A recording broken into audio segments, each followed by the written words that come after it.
चाहे भारत में मौजूद सिंधु घाटी सभ्यता हो या पिरामिडों का निर्माण करने वाली इजिप्ट की सभ्यता, दुनिया में बहुत सारी सभ्यताएं हुई हैं जिनका रिफ्लेक्शन आज भी हमें दुनिया में देखने को मिलता है। आज हम दुनिया की ऐसी ही कुछ सभ्यताओं की बात करेंगे जिनके बारे में जानकर आप हैरान रह जाएंगे कि आखिर हजारों साल पहले का इंसान इतना एडवांस कैसे हो सकता है। तो चलिए डिटेल में जानते हैं। पहले नंबर पर आती है मेसोपोटामिया की सभ्यता, जिसे दुनिया की सभ्यताओं का जन्म स्थान माना जाता है। वैसे अगर इसके मीनिंग की बात की जाए तो मेसोपोटामिया दो वर्ड्स को मिलाकर बनाया गया है। दरअसल इसका ग्रीक में मीनिंग होता है दो नदियों के बीच का स्थान। इसकी लोकेशन की बात की जाए तो modern Iraq, Kuwait and Syria के एरिया में यह सभ्यता विकसित हुई थी।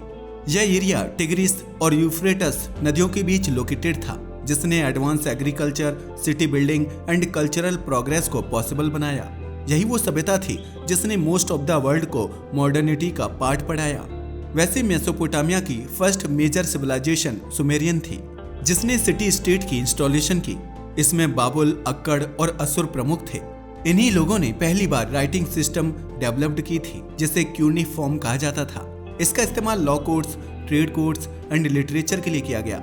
यही नहीं, आप जानकर हैरान रह जाएंगे कि हम्मुराबी संहिता, जिसे world first written law code माना जाता है, वो भी इसी सभ्यता से जुड़ी हुई थी। यही नहीं, मैथमेटिक्स एंड एस्ट्रोनॉमी के एरिया में मेसोपोटामिया का योगदान एक्सट्रीमली इम्पोर्टेंट है। उन्होंने बेस 60 सिस्टम विकसित की थी, जिसमें 60 सेकंड का मिनट, 60 मिनट का घंटा और 360 डिग्री सर्कल एग्जिस्टेंस में आया। लेकिन यह तो कुछ भी नहीं, एस्ट्रोनॉमर्स ऑफ बेबीलोन ने ही 12 महीनों में ईयर को डिवाइडेड किया था, जिसे बाद में ग्रीक सभ्यता ने ज़ोडिएक साइंस के रूप में डेवलप किया था। हालांकि मेसोपोटामिया में युद्ध होते रहे, लेकिन ये सिविलाइजेशन यहाँ के राजाओं के शासनकाल में वर्षों तक जीवित रही। 539 ईसा पूर्व में फारसियों ने इसे जीत लिया, जिससे यह एरिया अनेक इन्वेजन एंड पॉलिटिकल चेंजेस का सेंटर बन गया। इसके बावजूद इसकी कल्चर एंड साइंटिफिक अचीवमेंट्स आज भी मॉडर्न सिविलाइजेशन में देखी जा सकती है। वैसे आपको क्या लगता है, मेसोपोटामिया की वह कौन सी सबसे बड़ी खासियत है जो आज भी बरकरार है? हमें कमेंट करके बताना ना भूलिएगा। तो चलिए अब बढ़ते हैं दूसरी सभ्यता की ओर। अब बात करते हैं दूसरी सभ्यता की, जो आज से 3100 ईसा पूर्व अस्तित्व में आई थी। यह एंशिएंट वर्ल्ड की मोस्ट पावरफुल सिविलाइजेशंस में से एक थी, जिसका विकास नील नदी के किनारे हुआ था। ये सिविलाइजेशन लगभग 3000 वर्षों तक फली फूली, और यही वो सभ्यता है जो अपने magnificent pyramids, Feroz and unique cultural traditions के लिए फेमस रही। और अगर मिस्र की मोस्ट नोटेबल अचीवमेंट्स की बात की जाए तो उनके बारे में तो आप जानते ही हैं। इसमें construction of huge pyramids and tombs शामिल हैं। आप जानकर हैरान रह जाएंगे कि इजिप्ट एक ऐसी जगह थी जो अपने राजाओं को इस दुनिया में ही नहीं बल्कि उनके परलोक जीवन को भव्य बनाने के लिए भी काम करते थे। आपको ग्रेट पिरामिड ऑफ गीजा तो याद ही होगा, जो 2600 ईसा पूर्व में बनाया गया था, मगर आज भी यह दुनिया के 7 अजूबों में से एक बना हुआ है। इससे आप अंदाजा लगा सकते हैं कि यह सभ्यता कितनी एडवांस रही होगी। इजिप्शियन आर्टिजन्स और engineer high and manufacturing techniques में जीनियस हुआ करते थे, जिनकी सहायता से उन्होंने कई मॉन्यूमेंटल बिल्डिंग्स का कंस्ट्रक्शन किया। साथ ही मिस्र ने मैथमेटिक्स एंड मेडिसिन के एरिया में भी सिग्निफिकेंट प्रोग्रेस की। हमें पता है, अब आप सोच रही होंगे कि आखिर यह सभ्यता इतनी उन्नत हुई कैसे? वेल, इसके लिए रिस्पॉन्सिबल थी एग्रीकल्चर, क्योंकि नील नदी की एनुअल फ्लड से फर्टाइल सॉइल मिलती थी, जिससे एक्सट्रीमली एडवांस्ड एग्रीकल्चरल सिस्टम हुई। यही नहीं, इजिप्ट के लोगों ने 365 दिनों का कैलेंडर भी विकसित किया था, जो द मॉडर्न ग्रेगोरियन कैलेंडर का आधार माना जाता है। जी हाँ, आपने सही सुना। आज जो कैलेंडर आप इस्तेमाल करते हैं, उसका आधार मिस्र में ही तैयार हुआ था। यही नहीं, गणित में उन्होंने जियोमेट्री का विकास किया, जिससे पिरामिड कंस्ट्रक्शन में सहायता मिली।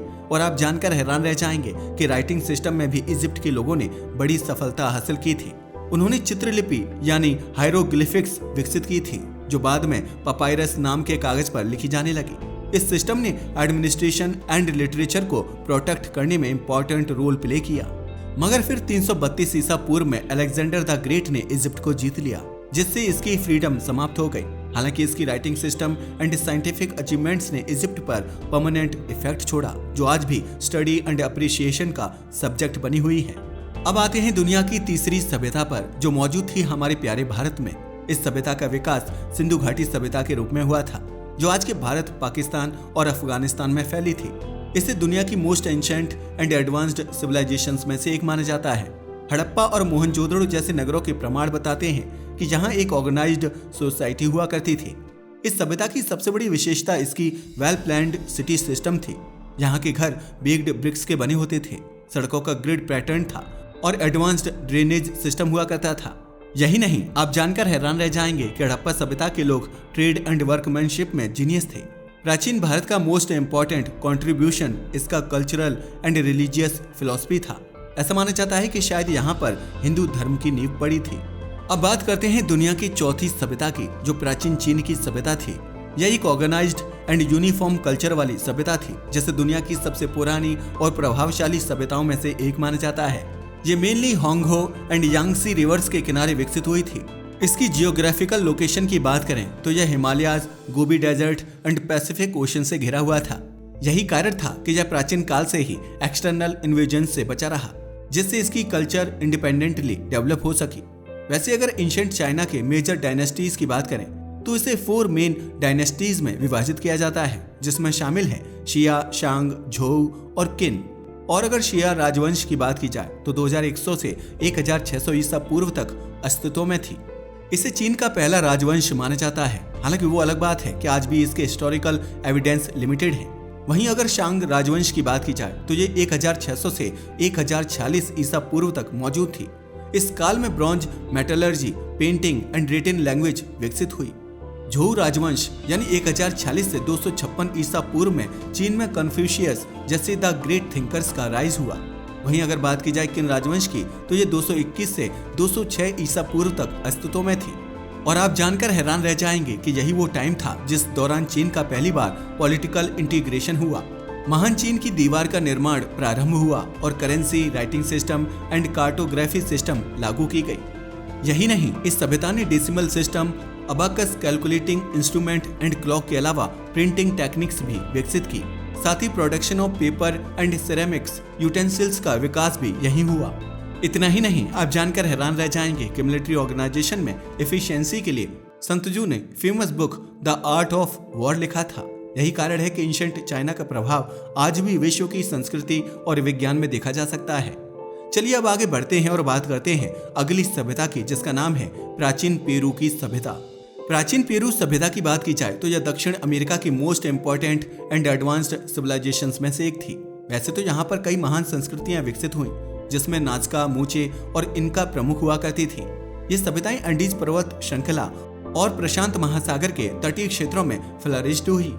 वैसे अगर उनकी मेजर कल्चर्स एंड अचीवमेंट्स को डिटेल में जाने तो सबसे पहले नंबर पर आती है चाउ की संस्कृति, जो 1200 से 400 ईसा पूर्व तक अस्तित्व में थी। इसे पेरू की सबसे एंशिएंट कल्चर माना जाता है। इस युग में fine art, metallurgy and religious rituals का विकास हुआ था। फिर बात करते हैं नाजका संस्कृति की, जो 100 ईसा पूर्व से 800 ईस्वी तक मौजूद थी। नाजका के लोग अपनी वास्ट लैंडस्केप यानी जियोग्लिफिक्स के लिए फेमस थे, जो आज भी एक रहस्य बनी हुई है। आप जरा सोचकर देखिए कि आज भी नाजका लाइंस मौजूद हैं, जो इतनी बड़ी हैं कि आप धरती पर खड़े होकर इन्हें देख भी नहीं सकते। मगर सवाल यह उठता है कि आखिर उन्होंने इसे बनाया कैसे होगा।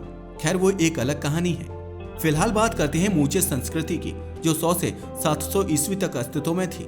इस काल में advanced farming system and irrigation system विकसित की गई। Moche people beautiful pottery and murals बनाने में जीनियस हुआ करते थे। वहीं अगर इंका साम्राज्य की बात की जाए तो 1468 से 1533 ईस्वी तक यह पेरू की most famous and powerful civilisation हुआ करती थी। इंका के लोगों ने कुज्को को अपनी राजधानी बनाया और माचू पिचू जैसी अमेजिंग स्ट्रक्चर्स का निर्माण किया, जिससे पता चलता है कि वे कितने स्किल्ड इंजीनियर थे, जिन्होंने पहाड़ों में roads, bridges and terrace farming की टेक्नोलॉजी डेवलप की थी। यही नहीं, इनफैक्ट इनका सभ्यता का साइंटिफिक एंड कल्चरल कंट्रीब्यूशन भी कम नहीं था, जिसका अंदाजा आप इस बात से लगा सकते हो कि इनका लोगों ने किपू नामक सेंसस ट्रैक्ट विकसित की थी, जो गांठों पर आधारित थी। हालांकि उनके पास कोई लिखित भाषा नहीं थी, मगर वे किपू के माध्यम से इंफॉर्मेशन कन्वे किया करते थे। मगर 1532 में स्पेनिश आक्रमणकारियों के आगमन और बीमारियों के फैलने से इनका एम्पायर का डाउनफॉल हो गया। इसके बावजूद उनकी architecture, agricultural techniques and cultural traditions आज भी मॉडर्न पेरू की पहचान बनी हुए हैं। चलो अब बढ़ते हैं हमारी आज की आखिरी सभ्यता की ओर, जिसका नाम है ancient Meso American civilisation.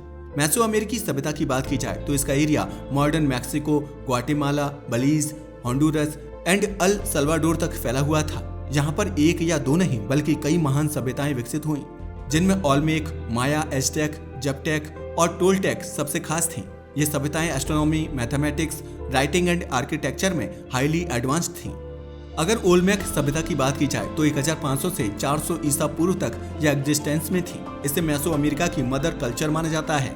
Olmec लोगों ने ह्यूज स्टोन्स की स्टैच्यू बनाए और ऐसा माना जाता है कि उन्होंने ही फर्स्ट रिटन सिंबल्स का भी डेवलपमेंट किया था। वहीं माया सभ्यता की बात की जाए तो यह 2000 ईसा पूर्व से लेकर 1500 ईस्वी तक मौजूद थी।